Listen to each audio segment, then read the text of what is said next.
Hello IndyCar and F1 fans, it is July 25th, 2019.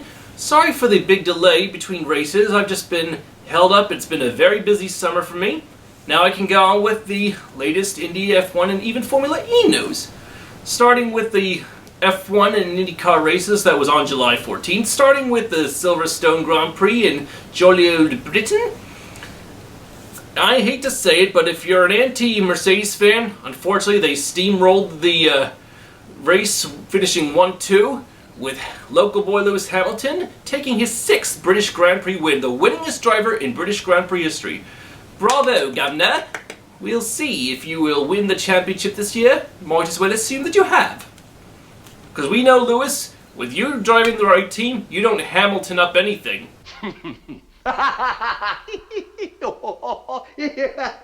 Valtteri Bottas second, Charles Leclerc third for Ferrari, but the biggest drama happened behind all that with the battle between Vettel and Verstappen. Unfortunately, Vettel was just too aggressive and rear-ended Verstappen. His contention to finish in a reasonable spot was finished, but Verstappen, Max took it to the max to finish a fighting 5th. Bravo, Max, for taking it to the max. That's why they call you the Flying Dutchman, because Red Bull gives you wings.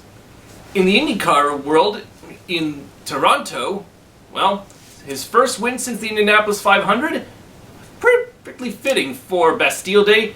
Simon Pagenaud of Penske takes the win, and south of the border, in Brooklyn, New York, the last 2 rounds of the Formula E Championship have finally come to a close.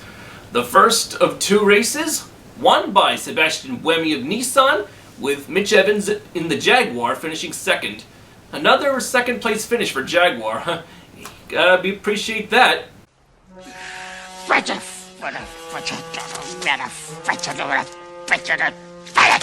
In the second and final race in Brooklyn, and for the Formula E Championship, Robin Frains in the Envision Virgin Audi takes top spot, but just like Simon Pagenaud, fellow countryman Jean-Éric Vergne of Francais wins the Drivers' Championship with his team Diaz Techeetah taking the Constructors' title. That's one cat to another. If Grumpy Cat was not happy about Jaguar's second place finish, much less winning the championship, let's see what my sister's cat Meatball has to say about her Chinese cousin Diaz Techeetah taking top honors in the Formula E Championship. No comment? No problem then.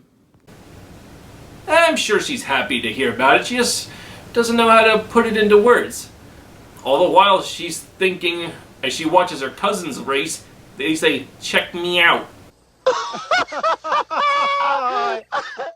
I have to admit that last Saturday's Iowa race, true, the uncontrollable rain and weather affected a lot, but hey, at least it didn't affect the excitement of the race, even if I have to wait hours for the rain to pass.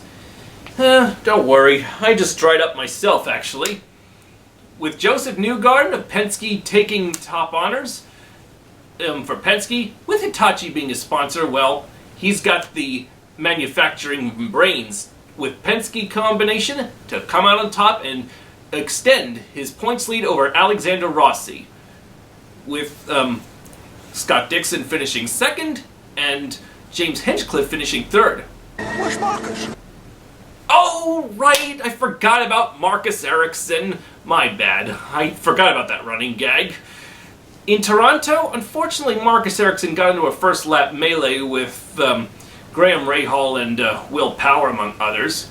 Finished 20th. And in Iowa, at least he bounced back to finish a little more respectable finish of 11th spot. As for Marcus Ericsson's compatriot, Felix Rosenqvist, tune in mid-Ohio when the green flag flies, and we'll see, with the car being sponsored by Clover, will he is lucky in green, considering the bad luck the color brings in racing, or will he be on top in mid-Ohio? Well, let's see how that goes, because if Rosenqvist has got the capability to win, if it's not broke, don't Felix it. Oh!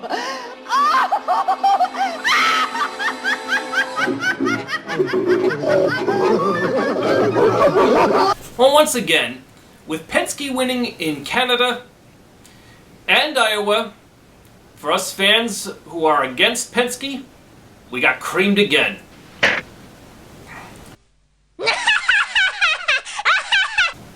Well, this concludes this video review. This Sunday, tune in at 9 a.m. on ESPN when the green flag flies or the red lights go out in Germany for the Hockenheim Ring. Will the Mercedes finish 1-2, or could Sebastian Vettel of Ferrari come back and impress on home soil? On that same day, at 4 o'clock on NBC, the IndyCars race at Mid-Ohio. Oh, so if you're interested, grab yourself some Wiener Schnitzel, or just go get a Wendy's hamburger on behalf of Zach Veach and Graham Rahal. And why them? Well, they're from Ohio, just like Wendy's. Let's see who comes out, if Mercedes and or Penske will maintain their dominant performances. I'm Aaron Cylinder, firing on all cylinders.